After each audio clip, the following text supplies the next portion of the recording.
आइए परमेश्वर के वचन से भजन संहिता 34 अध्याय उसका 19 वचन पढ़ेंगे। भजन संहिता 34 अध्याय 19 वचन। धरती पर बहुत सी विपत्तियां पड़ती तो हैं। कितने लोग अपनी परेशानियों से बाहर निकलना चाहते हैं, वो अपना हाथ उठाएं। नहीं चकिया। कितने लोग अपनी परेशानियों से बाहर निकलना चाहते हैं, अपना हाथ उठाएं। मुझे मालूम है हर एक व्यक्ति किसी ना किसी परेशानी के कारण, किसी ना किसी बात के कारण, कोई ना कोई ऐसी परेशानियों से जूझ रहा है। कोई ना कोई यहां बैठा हुआ हर एक व्यक्ति किसी ना किसी मुसीबत से निकलता है और मुसीबत से जूझता है। परेशानियां आती तो हैं, लेकिन उनके लिए जो वचन को समझ आते हैं, आती तो है लेकिन चली जाती है। Hallelujah, hallelujah. यहां पर लिखा धरती पर बहुत सारी विपत्तियां पड़ती तो हैं। दुष्ट पर नहीं लिखा, धर्मी पर लिखा है। धर्मी पर विपत्तियां एक नहीं, दो नहीं, तीन नहीं, चार नहीं, सब बोलिए बहुत विपत्तियां। ऊंची बोलो। पंजाबी च की लिखा, धर्मी उत्ते बहुत सारिया मुसीबतां पैंदियां ते हन, पर यहोवा उन्हां सारियां चों उन्हां नूं बाहर कढ लियाउंदा आ। हालेलुया। सब बोलिए धर्मी पर बहुत सारी विपत्तियां पड़ती तो हैं, लेकिन उसके आगे क्या लिखा है? परंतु यहोवा, जहां परंतु शब्द आता है वहां पर एक बड़ी टिप्पणी है। परंतु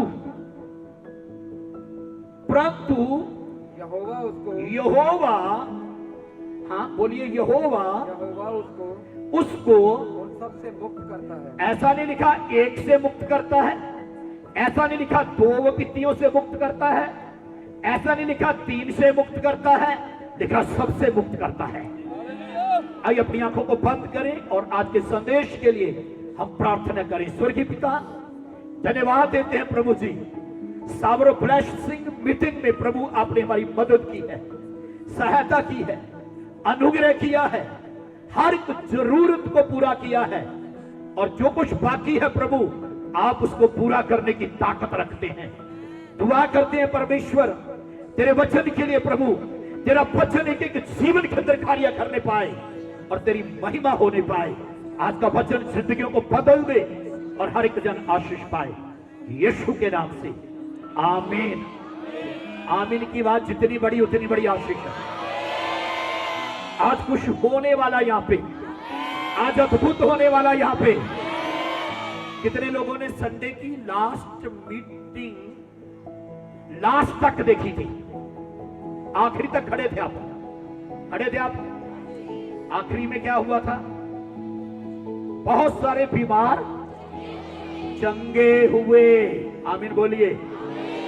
ठीक है, तो लिखा धरती पर बहुत सारी विपत्तियां पड़ती तो हैं, परंतु यहोवा उसको उन सब से मुक्त करता है। कौन मुक्त करता है? सारे बोलो, कौन करता है? मतलब परमेश्वर हर एक विपत्ति से उनको छुड़ा लेता है, हर एक विपत्ति से उनको मुक्त करता है। और आज मैं बाइबल से ऐसी एक सीक्रेट बिंदु आपके सामने बांटना चाहता हूं।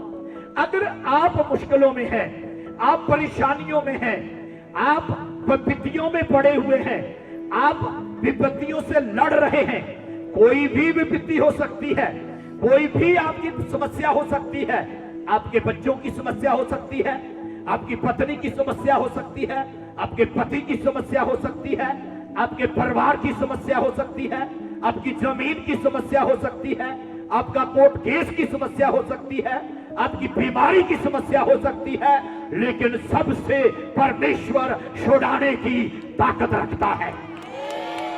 हालेलुया, बोलिए सबसे। सबसे कितनी विपत्तियों से छुड़ा सकता परमेश्वर? तो अगर आप विश्वास करते वो सबसे छुड़ा सकता है तो हाथ उठा के ताली बजाए यीशु मसीह के लिए। जो लोग मुझे ऑनलाइन देख रहे हैं, आज मैं यहां पर वचन देता हूं कि आपकी समस्याओं का आज आखिरी दिन है यीशु मसीह के नाम से। आपकी विपत्तियों से आज बाहर निकलने जा रहे हैं। बाइबल के अंदर एक ऐसा व्यक्ति हुआ जिसका नाम अय्यूब था।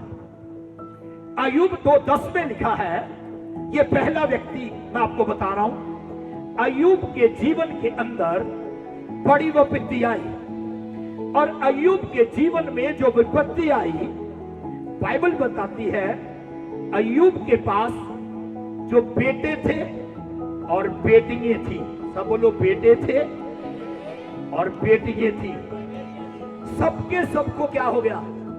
सबकी मृत्यु हो गई। किसी के घर में एक जन की मृत्यु होने से आदमी परमेश्वर से वार्तालाप करता, ताहने देता, लड़ता, कई के कुछ बोलते हैं लोग। कई लोग था जो दोस्त आउंदे ने लोगों को कहते रब ने तो कैर करता, मसीहो आपको ये बोलना नहीं चाहिए। क्या लिखा अय्यूब की किताब में? अय्यूब की किताब उसका 2 अध्याय और उसका 10वां वचन, बाइबल बताती है उसने उससे कहा, अय्यूब के पास जो था सब खत्म हो गया। 3 वचन में लिखा पहले अध्याय के 7,000 भेड़ थी, बकरियां थी, 3,000 ऊंट थे, 500 जोड़ी बैल थे, 500 गद्दियां थी, बहुत से दास और दासियां थी। उसके पास इतनी संपत्ति थी कि पूर्वी देशों के लोगों में वह सबसे बड़ा था। सब बोलो सबसे बड़ा था। बेटे कितने थे? 7 बेटे 3 बेटियां, 10 बच्चे अय्यूब के। कितने दिन में मर गए? एक ही दिन में मर गए। क्या ये छोटी विपत्ति थी? क्या ये छोटी बात थी? बोलो बोलो मुझसे, क्या ये छोटी बात थी? जिसके सामने 7 बेटे उनकी लाश पड़ी हो, 3 बेटियां उनकी लाश पड़ी हो, डेड बॉडी पड़ी हो, सब बच्चे मरने के बाद फिर भी वो आदमी क्या परमेश्वर को मानेगा? क्या वो परमेश्वर में बना रहेगा? क्या वो कहेगा कि मेरा परमेश्वर अब भी जिंदा है? बाइबल बताती है अय्यूब का सब कुछ खत्म हो गया। अय्यूब के ऐसे जख्म हुए और उसके शरीर के ऊपर घाव हो गए, और बाइबल कहती है 7वें वचन में, 8वें वचन में, अय्यूब खुजलाने के लिए एक ठीकरा लेकर राख पर बैठ गया, और उसकी पत्नी उससे कहने लगी, क्या तू अब भी अपनी खराई में बना है? परमेश्वर की निंदा कर, चाहे मर जा तो मर जा। कैसी पत्नी है जो कहती है मर जा तो मर जा? मतलब ऐसे दौर में जब पति पीड़ाओं से होकर गया, जब पति विपत्तियों से होकर निकला, तो पत्नी कहती है मर जा तो मर जा। इधर मेरी बात सुनिए, यहां पर इसका मतलब पत्नी भी उसका साथ छोड़ दी। बच्चे चले गए, बेटे मर गए, बेटियां मर गई, पत्नी ने साथ छोड़ दिया। लेकिन परमेश्वर का वचन कहता है 10वें वचन में, उसने कहा तू एक मूढ़ स्त्री की सी बातें करती है, क्या हम जो परमेश्वर के हाथ से सुख लेते हैं दुख ना ले? और फिर लिखा है इन सब बातों में भी अय्यूब ने अपने मुंह से कोई पाप। मैं आपको बताना चाहता हूं, धर्मी पर बहुत सारी विपत्तियां तो आती हैं, लेकिन यहोवा सबसे छुड़ा लेता है। और जब वो विपत्तियों से होकर गुजरो जब परेशानियों से होकर गुजरो, प्रभु यीशु को बनाने के बाद भी आपके जीवन में अगर प्रॉब्लम आए तो अय्यूब की तरह कहना, क्या हम अच्छा अच्छा लें दुख ना ले। अय्यूब की तरह कहना, परमेश्वर ने दिया, परमेश्वर ने ले लिया, उसी का नाम धन्य है। आमीन बोलिए। और लिखा है पहला पॉइंट, अय्यूब ने अपने मुंह से कोई पाप। कितने लोग जानते हैं विपत्तियों के समय में, मुश्किलों में के समय में, जब प्रॉब्लम से होकर हम गुजरते हैं, हम अपने मुंह के शब्दों से कई बार क्या कर देते हैं, किस तरह पाप करते हैं, कैसे पाप करते हैं मालूम आपको? पता नहीं परमेश्वर चंगा करूंगा कि नहीं, पता नहीं परमेश्वर ने साढ़े ते विपत्ति क्यों कर देती। अस तो चंगे भले चर्च जाते सी, हम तो अच्छे भले चर्च जाते हैं, हम तो बाइबल पढ़ते हैं, हम तो प्रार्थना करते हैं, हम तो उपवास भी करते हैं, फिर भी ये विपत्ति क्यों आई है? अय्यूब ने अपने मुंह से एक भी पाप नहीं किया। बेटे मरने के बाद भी पाप नहीं किया, बेटियों के मरने के बाद भी मुंह से पाप।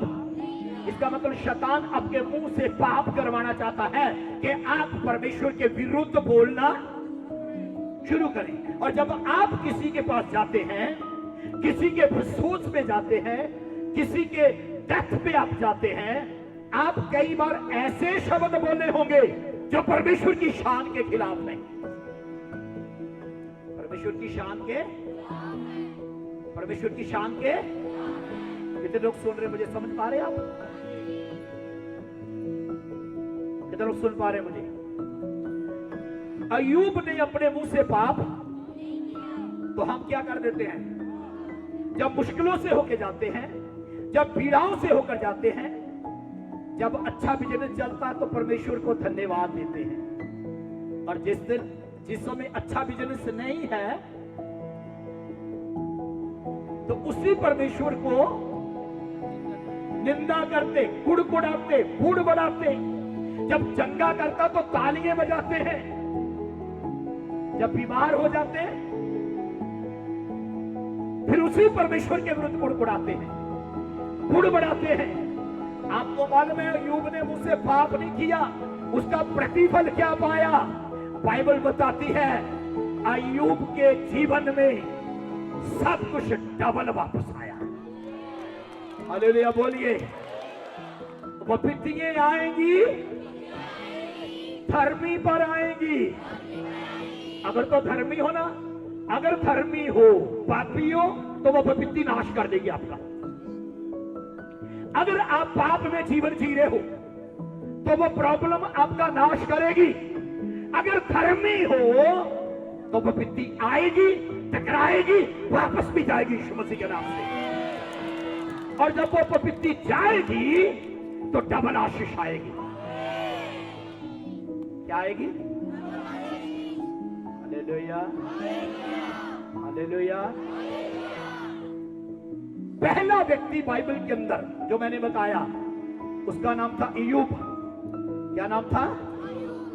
अय्यूब ने अपने मुंह से पाप नहीं किया, पहली बात। दूसरी, एक औरत है बाइबल के अंदर, उस औरत का नाम है हन्ना। बहुत बार मैंने इसके बारे में बात किया है। हन्ना एक ऐसी समस्या से होकर गई, ऐसी समस्या का सामना कर रही थी। पहली समस्या क्या थी हन्ना के जीवन में? निकालिए पहला सैमुएल, पहला सैमुएल, पहला अध्याय और 6 वचन। परंतु उसकी सौत इस कारण से यहोवा ने उसकी कोख बंद कर रखी है, उसे चिढ़ाकर कुड़ाती रहती थी। पहली समस्या हन्ना के जीवन में क्या थी? हन्ना का पति, उसकी 2 पत्नियां। दूसरी पत्नी का नाम था पनिन्ना, और पनिन्ना हन्ना को चिढ़ाती थी। पनिन्ना के बच्चे थे लेकिन हन्ना के पास कोई बच्चा नहीं था। ध्यान इधर दीजिए, हन्ना के पास जब कोई बच्चा नहीं था वो तब भी परमेश्वर के भवन में जाती थी और बच्चा मिलने के बाद भी परमेश्वर के भवन में ही। बड़े लोग तब तक ही चर्च जाते हैं जब तक उनको कुछ मिलता है, और जब कुछ मिलता नहीं तो चर्च बदलते हैं, चर्च आना बंद कर देते हैं। वो धर्मी नहीं है, वो धर्मी नहीं है। धर्मी परमेश्वर के मंदिर को छोड़ता ही नहीं है। हालेलुया बोलिए। उसके ऊपर दुख आए, सुख आए, तंगी आए, मुसीबत आए, परेशानी आए, कुछ भी हो जाए, उसको कहते धर्मी। वो कहता मैं मंदिर नहीं छोड़ूंगा, परमेश्वर का घर नहीं छोड़ूंगा मैं। हालेलुया। बाइबल बताती है हन्ना परमेश्वर के घर को नहीं छोड़ती थी, तब भी जब उसकी सौत उसे चिढ़ाती थी। आपने मसीह को जीवन दिया, आपने यीशु को अपनाया, आपने यीशु के पीछे चलने का फैसला लिया। लोग आपके बारे में कुछ भी बोलते हैं तो क्या आपको चर्च छोड़ देना चाहिए? बोलो। आपके घर के लोग बोलते तो क्या कलीसिया छोड़ देना चाहिए? आपको चर्च आना बंद कर देना चाहिए? अगर आप बंद करते हैं तो आने वाली आशीष जो आपके जीवन में आने वाली है, आप उससे वंचित रह जाएंगे। क्योंकि हन्ना अगर बंद कर देती तो वो कभी भी मां ना बनती। हन्ना जाती थी तब भी जाती थी जब उसे वो चिढ़ाती थी, जब उसे बुढ़ाती थी। हन्ना तब भी गई जब उसको बेटा मिला, हन्ना तब भी गई जब वो बेटे को वापस दे के आई। हालेलुया बोलिए। आपको मालूम है बाइबल क्या कहती है हन्ना के बारे में? हन्ना ने पहला बेटा मांग कर लिया। लास्ट में दूसरे अध्याय में लिखा है 21 वचन में, यहोवा ने हन्ना की सुधि ली और वह गर्भवती हुई और उसके 3 बेटे और 2 बेटियां पैदा हुई। और सैमुअल बालक यहोवा के संग रहता हुआ बढ़ता चला गया।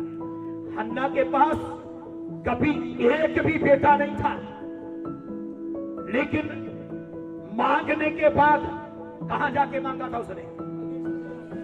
तुसी ਇੱਥੇ आके जो मंगिया अज तक रब ने दिता कि नहीं तुहानू?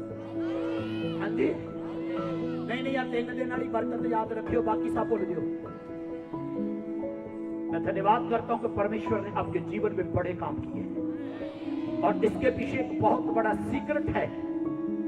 वो ये है कि परमेश्वर का बड़ा अनुग्रह रहा तीनों दिन। हालेलुया। 3 बेटे और 2 बेटियां।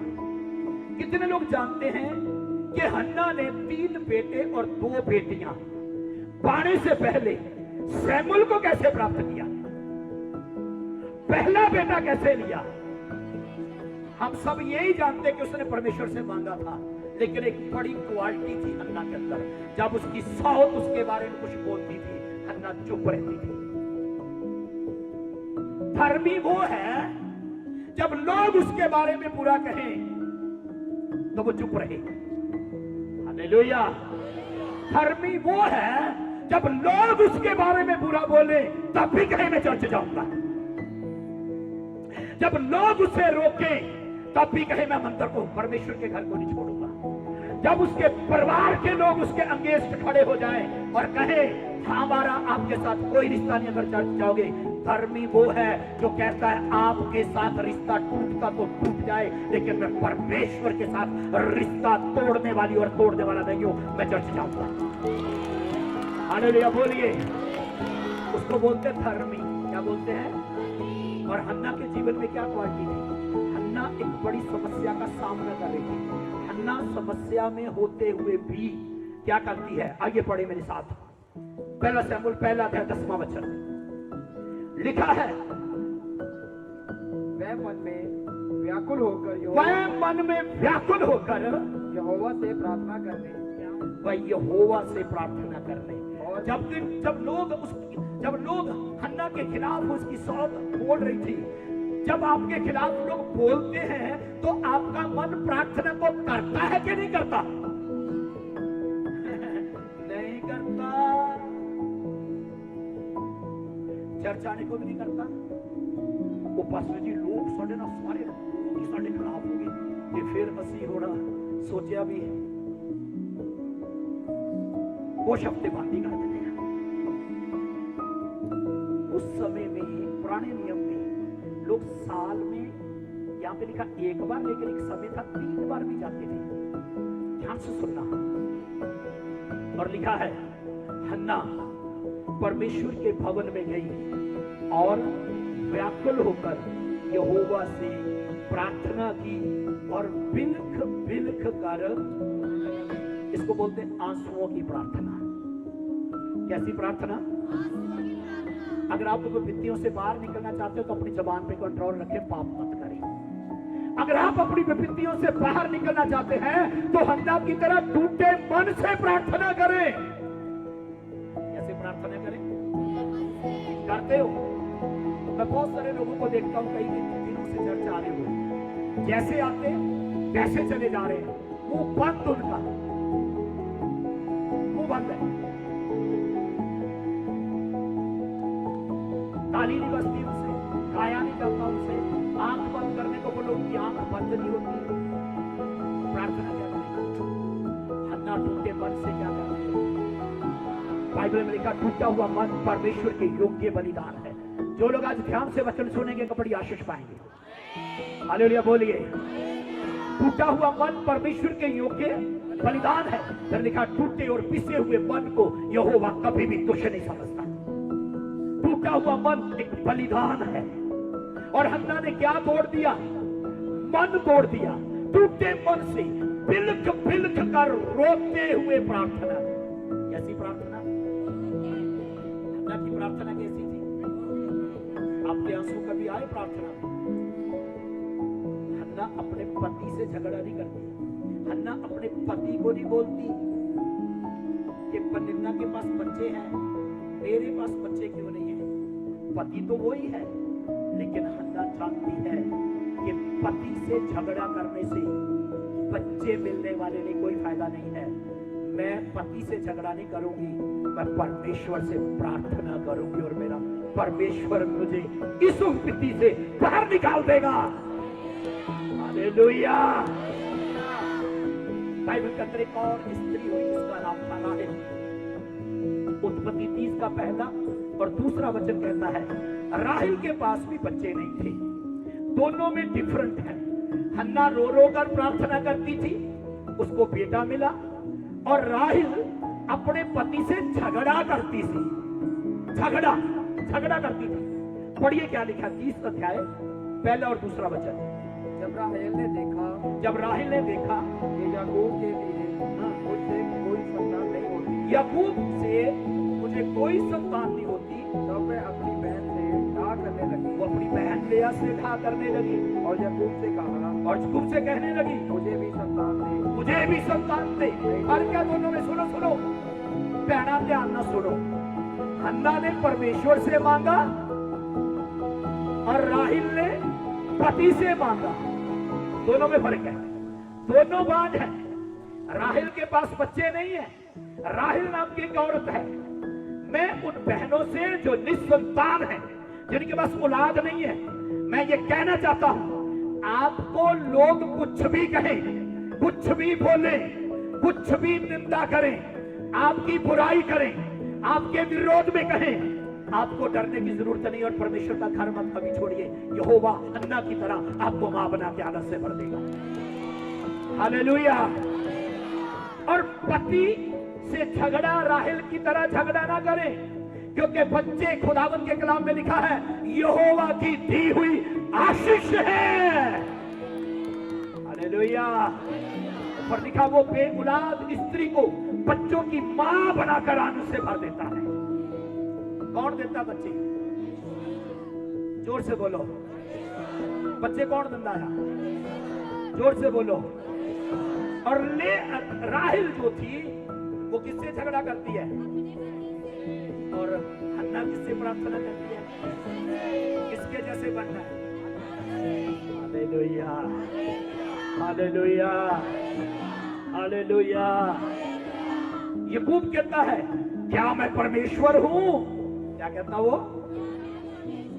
क्या मैं परमेश्वर हूं? इसका मतलब याकूब जानता है कि मैं परमेश्वर।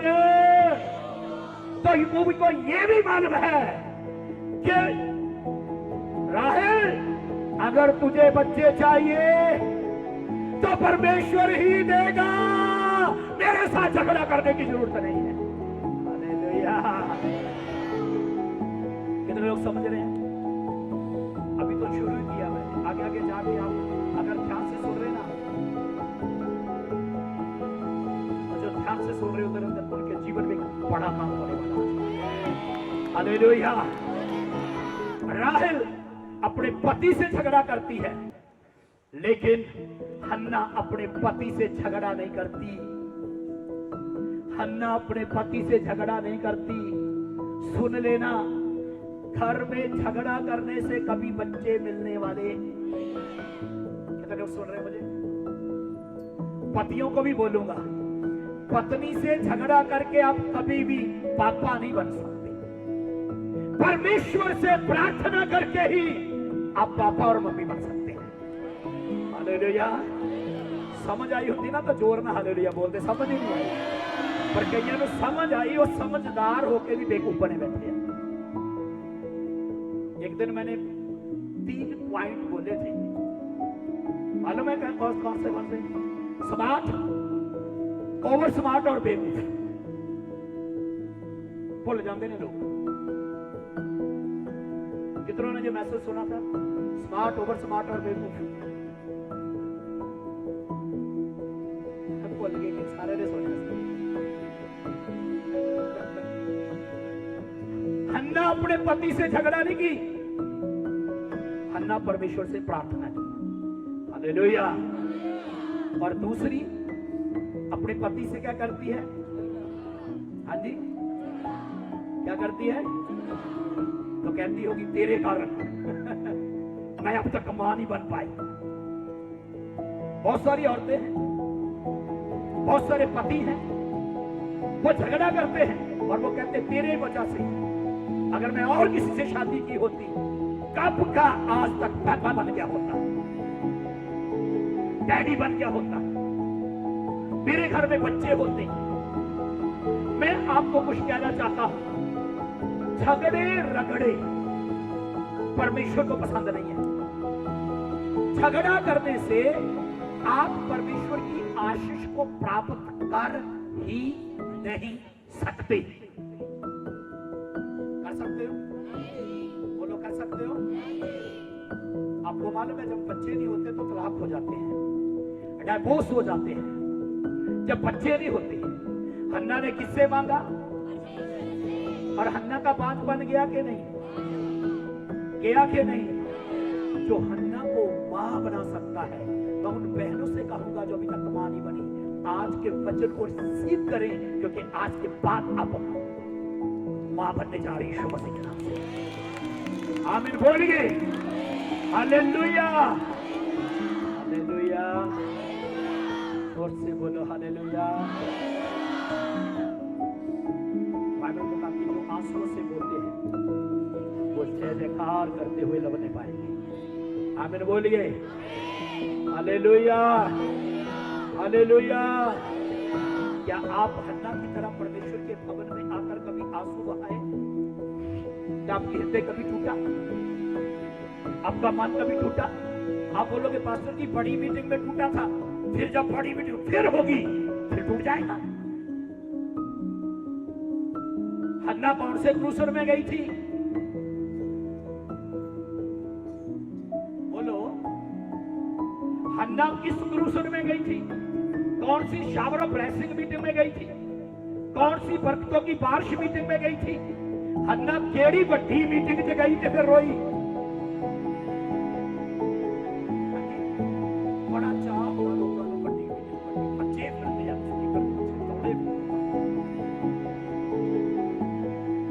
मीटिंग खत्म, हवा निकली।